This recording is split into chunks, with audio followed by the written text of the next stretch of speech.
ഇപ്പൊ middle order അവരുടെ ഉണ്ടാകുന്ന DK മാറ്റി ടിം ഡേവിഡ് ലിവിങ്സ്റ്റോൺ ആണ് കുറഞ്ഞേക്കണെന്ന് പറഞ്ഞാൽ തന്നെ അവിടെ ഫ്ലോപ്പായി. ഞാൻ എല്ലാ ഡിപ്പാർട്ട്മെന്റും നോക്കി പറയാണ്. ഓപ്പണിംഗ് അവർ ഫിൽസാൾട്ടിന് എടുത്തത് എന്തോ ഭാഗ്യം. അതുകൂടി ഇല്ലെങ്കിൽ കീപ്പർ വേറെ ഇല്ലല്ലോ. അതെ, ഫിൽസാൾട്ടിന് ഏതെങ്കിലും നല്ല ടീം എടുത്തിരുന്നെങ്കിൽ ഈ ഇപ്പോഴത്തെ RCBയുടെ 11 നോക്കുമ്പോൾ നമുക്ക് കുറച്ച് നല്ല പിക്ക് എന്ന് പറയാൻ പറ്റുന്നത് ഹേസൽവുഡ്, ഫിൽസാൾട്ട് ഒക്കെയാണ്.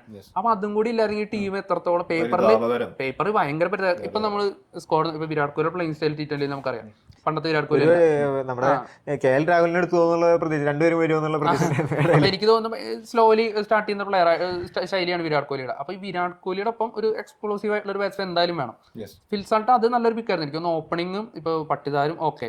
ഈ പട്ടിദാരൂടെ ഔട്ടായി കഴിഞ്ഞാൽ പിന്നെ വരാൻ പോകുന്ന പ്ലെയർ ടിം ഡേവിഡ്, അതുപോലെ ലിവിങ്സ്റ്റൺ, ജിതേഷ് ശർമ്മ ഒന്നും ഒരിക്കലും ഒരു നല്ല പ്ലെയറാണ്, ഇന്ത്യൻ പ്ലെയറാണ്.